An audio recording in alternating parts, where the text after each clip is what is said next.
एक साल पहले हमने कन्याकुमारी से कश्मीर तक भारत जोड़ो यात्रा की। 4000 किलोमीटर हम चले। हजारों लोग, लाखों लोग एक साथ मिलकर भारत जोड़ने के लिए समुद्र से हिमालय की बर्फ तक चले।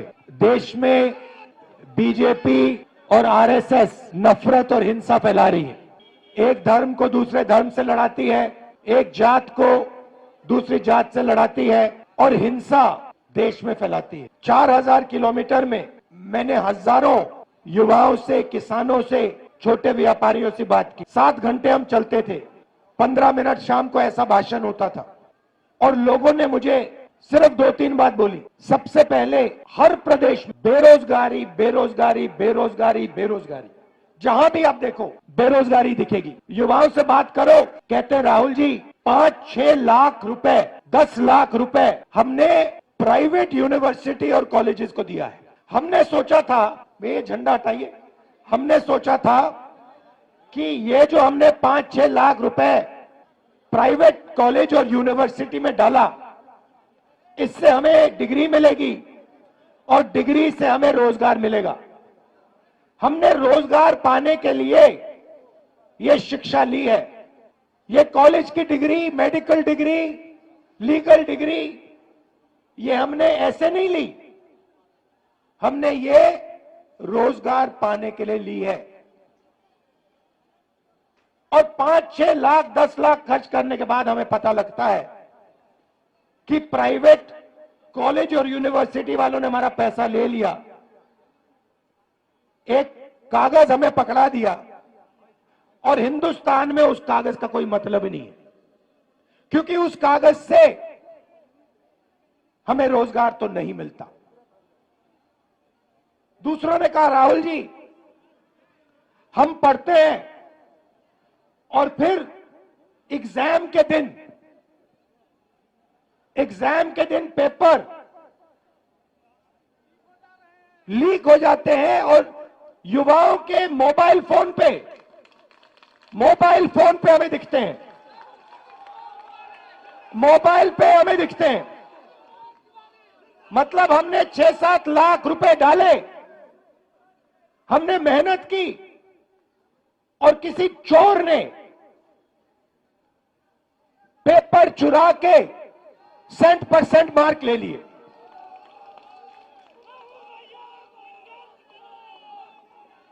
अब जब ये मेरे पास आते थे, नहीं सुनो, डिस्टर्ब मत करो, जब भी मेरे पास ये आते थे, युवा आते थे, कन्याकुमारी से लेकर कश्मीर, हर प्रदेश में मैं उनसे पूछता था भैया एक बात बताओ। पूछना नहीं चाहिए मगर मैं पूछता था, भैया मुझे बात बताओ तुम्हारी जात क्या है? और 90% लोग, कोई मुझे कहे मैं पिछड़ा हूं, कोई मुझे कहे मैं दलित हूं, कोई मैं कुछ कहे मैं आदिवासी हूं। और जब जनरल कास्ट वाला मेरे पास आता था, मैं पूछता था भैया तुम्हारे माता पिता अमीर है या गरीब? वो कहता था गरीब है। तो फिर मैंने पता लगाया, मैंने कहा यहां पे यात्रा में मुझे पिछड़े लोग, दलित लोग, आदिवासी, गरीब, जनरल कास्ट के लोग मिल रहे हैं। मैंने पता लगाया कि भैया ये देश में है कितने? ये देश में 10%, 20%, 30%, 40%, 50%, ये है कितने? सड़क पे तो मुझे यही दिख रहे हैं और कोई दिख ही नहीं रहा। पता लगाया, सरकार कहती है हमें नहीं मालूम। मैंने कहा आपको कैसे नहीं मालूम? सरकार कहती है हमें नहीं मालूम। मैंने पूछा पिछड़े कितने हैं हिंदुस्तान में? हमें नहीं मालूम। दलित कितने हैं हिंदुस्तान में? हमें नहीं मालूम। आदिवासी कितने हैं? हमें नहीं मालूम। जनरल कास्ट के गरीब कितने हैं? हमें नहीं मालूम। मैं आपसे पूछना चाहता हूं, देश में पिछड़े वर्ग के लोग कितने हैं बताओ? बताओ कितने हैं? 50%। आपका नाम क्या है? पूरा नाम? गोविंद सिंह जाटव जी। पिछड़ी जात के 50% आपने कहा, ठीक है। दलित कितने? 15%। आदिवासी कितने? 8%। 50, 15 और 8 कितना हुआ? 73%। 73% आबादी, 73% आबादी दलित, आदिवासी, पिछड़े। भैया शांत हो जाइए, डिस्टर्ब मत कीजिए। अब यहां मैं भीड़ में पूछना चाहता हूं, यहां पे पिछड़े लोग कितने? हाथ उठा के दिखाओ। ये देखो 50%। दलित कितने? हाथ उठा के दिखाओ। आदिवासी यहां कम है, ठीक है। अब मैं आपसे पूछना चाहता हूं, यहां पे मुझे भीड़ में पिछड़े और दलित तकरीबन 50-60% दिख रहे हैं, ठीक है। अब मैं आपसे पूछना चाहता हूं, हिंदुस्तान की सबसे बड़ी कंपनियों में मैंने मालिकों की लिस्ट निकाली है। 200 सबसे बड़ी कंपनियों की लिस्ट में दलित, आदिवासी, पिछड़े कितने? कितने? 60% नहीं है। मालिकों में मैंने लिस्ट निकाली है, 200 कंपनियों के मालिक में ना एक दलित, ना आदिवासी, ना पिछड़ा। फिर मैंने क्या किया? फिर मैंने कहा ठीक है भैया, ये देश के दलित हैं, आदिवासी हैं, पिछड़े हैं, ये मालिक नहीं बनना चाहते। तो मैंने पता लगाया मैनेजमेंट में कितने लोग हैं। सीनियर मैनेजमेंट में दलित, आदिवासी, पिछड़े 73% के कितने? बोलो बोलो।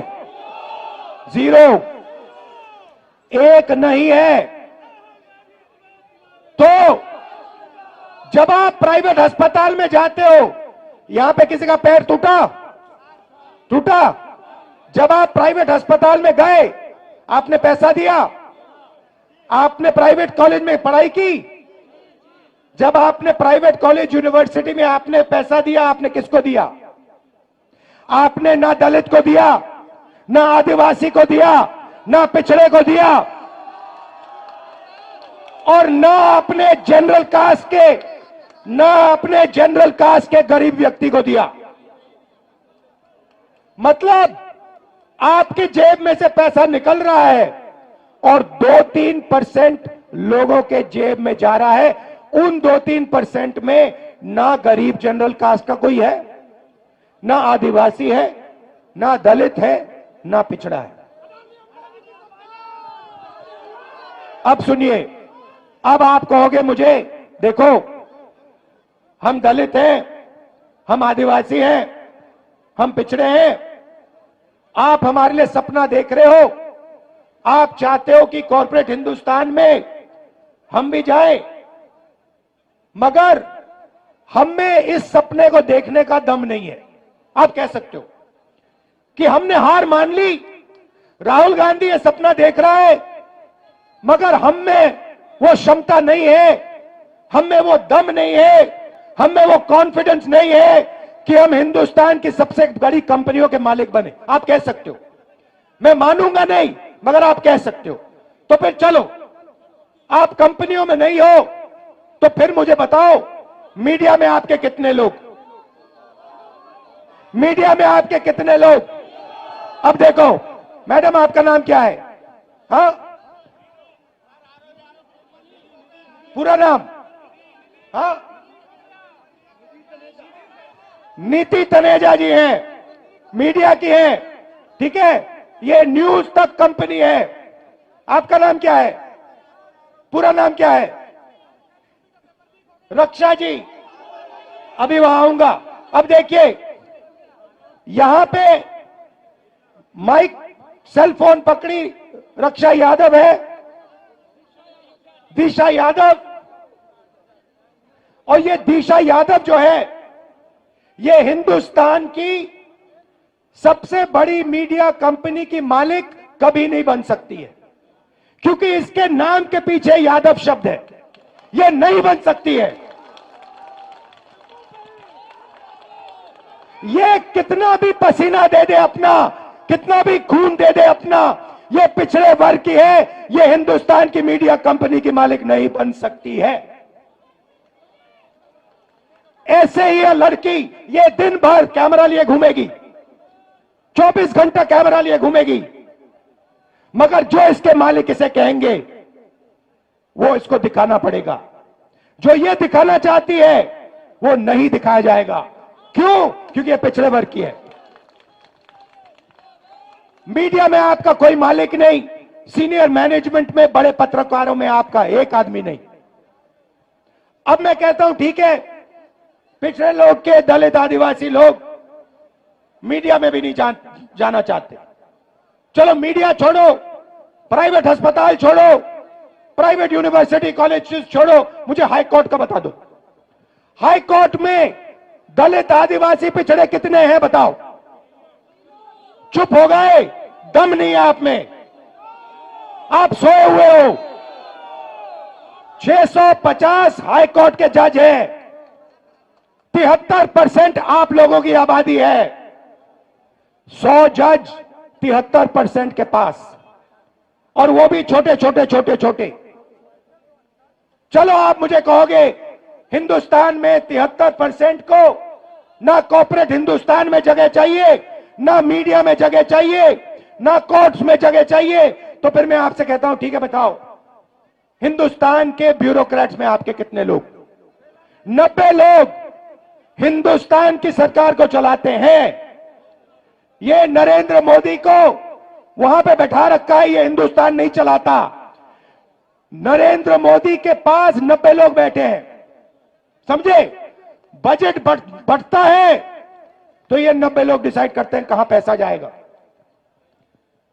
आपके प्रधानमंत्री को इन चीजों के बारे में समझ नहीं है। उनको नहीं मालूम कि बजट कैसे बनता है, पैसा कहां कैसे जाता है। उनको भाषण देना जानते, वो भाषण देना जानते हैं, वो नफरत फैलाना जानते हैं, भाषण देना चाहते हैं, इसलिए उनको वहां बैठाया गया है। बैठाया किसने? अदानी ने, अंबानी ने, इन लोगों ने। ठीक है, अब सुनिए, 90 लोगों में से आपके बजट का एक एक रुपया ये 90 लोग बांटते हैं।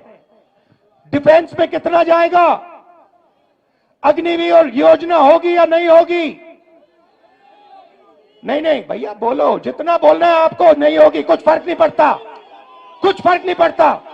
आप में कुछ दम नहीं है, आप में कुछ दम नहीं है, बोलो जितना बोलना है, कुछ नहीं होगा। अरे भाई सुन लो, समझ लो, आपके दिमाग में बात बैठ नहीं रही है। आप जितना चिल्लाना चाहते हो चिल्ला लो, जितना आप कहना चाहते हो अग्निवीर नहीं होगा, चिल्ला लो, कुछ फर्क नहीं पड़ने वाला। आप में दम नहीं है, आप में दम नहीं है। अग्निवीर होगा, अग्निवीर होगा। क्यों? क्योंकि अदानी चाहता है इसलिए अग्निवीर होगा, मोदी चाहता है इसलिए अग्निवीर होगा। कैसे? वो क्या दम नहीं है आप में? कैसे नहीं होने देगा? हो रहा है। आप चिल्लाते हो और कुछ नहीं करते, दम नहीं है आप में। 73% में दम नहीं है। सुला रख, मैं बताऊंगा आपको रास्ता, मैं रास्ता बताऊंगा, मगर दम नहीं है तुम लोगों में। तुम लोग सोए हुए लोग हो। मैं खुल के तुम्हारे सामने बोल रहा हूं, तुम लोग सो गए हो। 73% हिंदुस्तान का जो बब्बर शेर है, जो इस देश को चलाता है, जो इस देश को आगे ले जाता है, वो सो गया है, डर गया है। ये देश की सच्चाई है। आप कहो जितना कहना है, अग्निवीर नहीं होगा, अग्निवीर नहीं होगा, नहीं होगा। 73% में दम नहीं है। होगा, कैसे नहीं होगा? अदानी ने डिसाइड किया होगा, होगा। नरेंद्र मोदी ने डिसाइड किया होगा, होगा। 90 ब्यूरोक्रेट्स ने डिसाइड किया है, होगा, होगा। दम नहीं है तुम में। अब सुनो, अब सुनो, 90 लोगों में से आर्मी में कितना पैसा जाता है वो डिसाइड करते हैं, स्वास्थ्य में कितना जाएगा वो डिसाइड करते हैं, किसान बिल वो डिसाइड करते हैं। 90 में से आपका कितना? 90 में से दलित आदिवासी पिछड़ों की कितनी भागीदारी मुझे बताओ?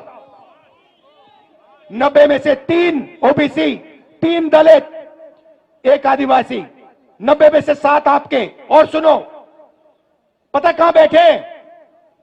बड़ी बड़ी मिनिस्ट्री में नहीं बैठे, डिफेंस मिनिस्ट्री में नहीं बैठे, फाइनेंस मिनिस्ट्री में नहीं बैठे। कहां बैठे? छोटे से कमरे में बैठे पीछे। और उनको कहा जाता है तुम लोग चुप हो जाओ, ज्यादा बकवास मत करो, नहीं तो तुम्हारा एसीआर उड़ा दिया जाएगा। एसीआर समझते हो? नहीं समझते। एनुअल कॉन्फिडेंशियल रिपोर्ट, जिससे पिछड़े ब्यूरोक्रेट्स की, दलित ब्यूरोक्रेट्स की, आदिवासी ब्यूरोक्रेट्स की रोज हत्या होती है। एसीआर नाम समझ लो। समझे? चुप हो गए? समझे? अब सुनो, 90 में से आपके 3, आपकी आबादी 73%, 73%, 90 में से 3 आपके।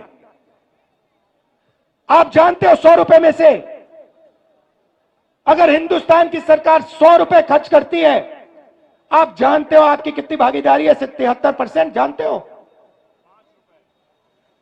100 में से 73% की भागीदारी 6 रुपए 10 पैसे।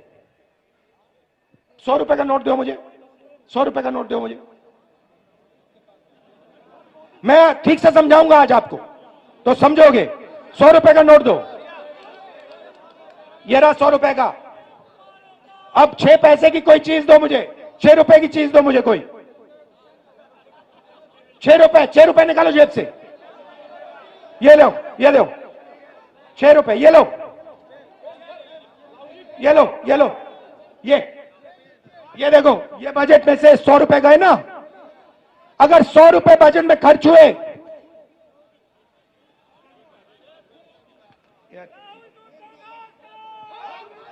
ये है आपका, ये लो, देखो, अच्छी तरह देखो, अच्छी तरह देखो इसको।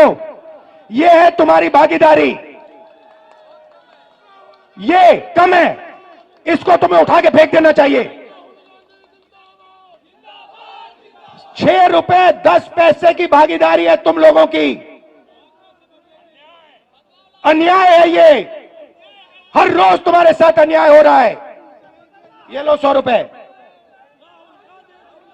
अच्छा अब सुनो, अब सुनो, राम मंदिर का आपने इनॉग्रेशन देखा? देखा? सबने देखा?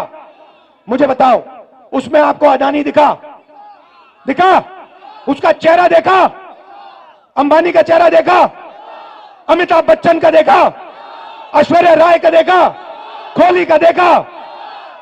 किसी किसान का देखा? किसी मजदूर का देखा? किसी गरीब का देखा? हिंदुस्तान की राष्ट्रपति, हिंदुस्तान की राष्ट्रपति आदिवासी है। हिंदुस्तान की राष्ट्रपति आदिवासी है। उसका आपने राम मंदिर में चेहरा देखा?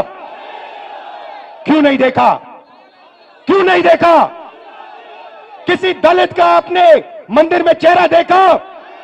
किसी पिछड़े का आपने मंदिर में चेहरा देखा? तो फिर अब मैं आपको बताता हूं, आपने नरेंद्र मोदी का चेहरा देखा? आप कहोगे नरेंद्र मोदी पिछड़े वर्ग का आदमी है, और मैं आपको बताता हूं, नरेंद्र मोदी जब पैदा हुए गुजरात में वो जनरल कास्ट के आदमी थे। गुजरात में 2000 में उनकी जात, घाची जात को ओबीसी में डाला गया था। नरेंद्र मोदी ओबीसी नहीं है, नरेंद्र मोदी जनरल कास्ट के हैं। और नरेंद्र मोदी जनरल कास्ट के गरीब लोगों की भी देखभाल नहीं करते। तो यह मैं आपसे कहना चाहता था। मैं आपसे सिर्फ यह कह रहा हूं, आप अगर नहीं जगोगे, अगर आप अपना हक नहीं लोगे, भूखे मर जाओगे। आपके जो बच्चे हैं ना, मैंने देखा वाराणसी में, रात को मैंने देखा शराब पिए सड़क पे लेटे हुए थे, शराब पिए सड़क पे लेटे हुए थे, डिप्रेशन में है, जानते हैं कि भैया कुछ नहीं होने वाला यहां पे। अब सुनो, अब बात समझो। रास्ता आपने मुझसे पूछा, मैं आपको बताता हूं। सबसे पहले एक ही सवाल आपको अपने आप से पूछना है, ठीक है? सवाल क्या बताओ मुझे आज, जब आप सुबह उठोगे, चाहे आप किसान हो, मजदूर हो, बेरोजगार हो, आपको अपने आप से एक सवाल पूछना है, और इस बात को आप गहरी तरीके से समझिए, गहराई से समझिए। आपको सुबह उठ के कहना है, ये जो सोने की चिड़िया है, जिसको हम भारत माता कहते हैं, पूरी दुनिया में इसको सोने की चिड़िया कहा जाता है, इस सोने की चिड़िया में से मुझे आज कितना सोना मिला? बस यही सवाल है। आप सुबह उठो, आप किसान हो, आप कहो कि मैंने भारत माता के लिए आज अपना खून पसीना दिया, मेरी माता ने आज मुझे कितना पैसा दिया? यही सवाल है और कोई सवाल नहीं। अब बताइए, अब समझाता हूं आपको। सबसे पहला काम गिनती का काम है।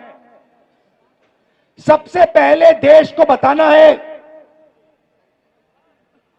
दलित, पिछड़े, आदिवासी इस देश में कितने हैं। उसका तरीका जाति जनगणना है। अब उसके बाद मैं आपको रास्ता बता रहा हूं। मैं क्रांतिकारी बात कर रहा हूं स्टेज पे। यह आपको हिंदुस्तान के टेलीविजन पे नहीं दिखेगी, क्योंकि टेलीविजन अदानी का है। पहला कदम होगा जाति जनगणना। उसमें जनरल कास्ट के कितने गरीब हैं, बैकवर्ड कितने हैं, दलित कितने हैं, आदिवासी कितने हैं। उसके बाद जाति जनगणना के साथ इकोनॉमिक, आर्थिक सर्वे।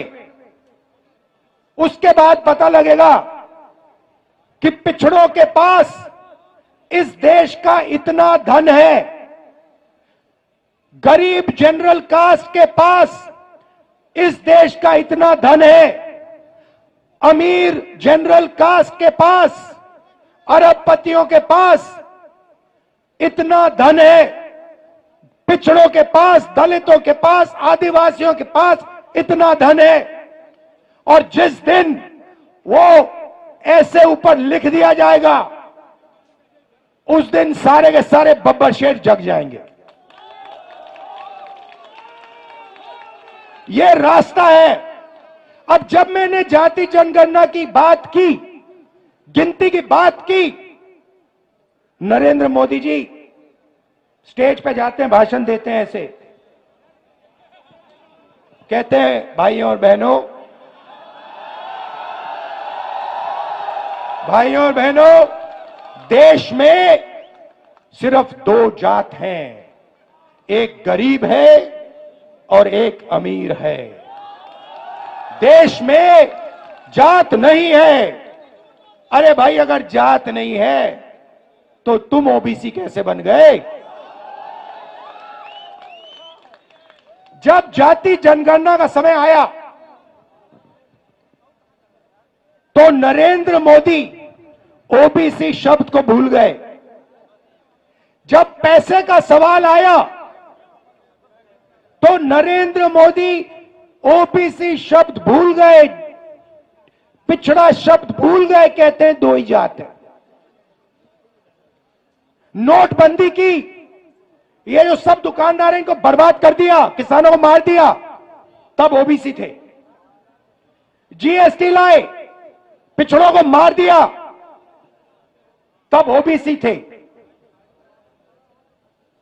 14 लाख करोड़ रुपए उन्होंने अदानी जैसे लोगों का कर्जा माफ किया तब ओबीसी थे। मैंने जाति जनगणना की बात की, सोने की चिड़िया की बात की, धन को बांटने की बात की, तो सिर्फ दो जात है, नरेंद्र मोदी ओबीसी नहीं है। आप ही बात समझिए।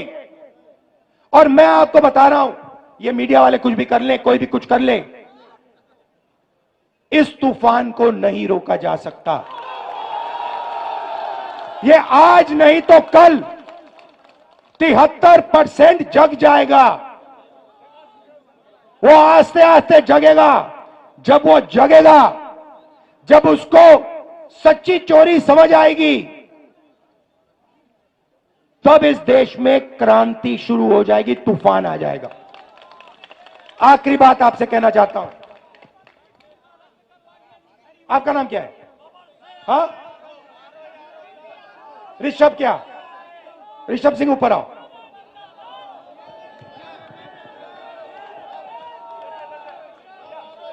आओ, ऋषभ सिंह को ऊपर लाओ।